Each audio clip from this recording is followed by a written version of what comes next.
Entre consommation excessive, à risque, abusive, définir le contour d'une addiction est parfois complexe, voire très compliqué. Aujourd'hui, j'ai décidé d'essayer de vous éclairer sur qu'est-ce qu'une addiction. Les différents symptômes de l'addiction se situent au niveau du comportement, comme d'habitude, donc une augmentation de dose et ou de fréquence. Donc pour avoir le même résultat, l'individu a un corps qui s'habitue. Il va y avoir une notion de craving, qui est une envie impérieuse et encore une fois incontrôlable, incompressible de consommer. Il va y avoir un individu qui ne pense qu'à ça.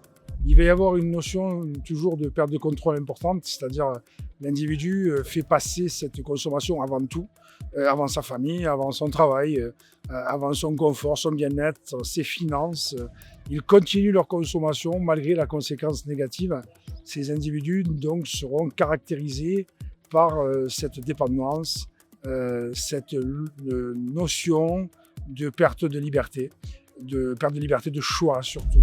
L'auto-analyse qui est liée au comportement addicté vient vraiment d'aller questionner le manque, de vérifier tout le temps, non pas vos produits et la quantité, vérifier quel impact elle a sur vous, quel impact elle a sur vos familles. Et que malgré toutes ces pertes-là, vous continuez le produit, il y a déjà quelques questions à se poser. Est-ce que vous vous êtes posé des questions aussi sur l'environnement dans lequel vous le consommez ? Il est bien différent de consommer de temps en temps du cannabis le samedi, histoire de partager un moment entre amis, et le consommer dès le matin avant d'aller taffer et ou sur la route où on sait que le risque est accru.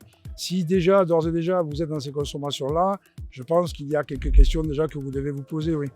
Réfléchissez tout le temps, non pas à combien je consomme, mais à quand. Est-ce que ça m'a déjà coûté ? Est-ce que ça a déjà pris le pas sur mes activités ? Est-ce que je me suis déjà senti en danger avec ça, et est-ce que j'ai eu des messages clairs et c'est peut-être là qu'il est temps de vous questionner. L'accoutumance, si jamais je devais la définir, est vraiment une corrélation qu'il y a entre le cerveau et le corps qui fait que ces individus, pour avoir le même résultat, la même ivresse, le même plus, la même positivité, doivent augmenter sa dose et sa fréquence. Donc ce qui marchait avec 2 verres de vin ou un demi-pétard ne fonctionne plus. Pour obtenir ce résultat, il va falloir toujours prendre plus. Ce qui va les amener d'ailleurs à des consommations extrêmement élevées. Pour ce qui est de l'addiction, il n'y a pas de petite ou de grande addiction. L'addiction étant une relation d'asservissement, on ne peut pas la considérer comme bonne.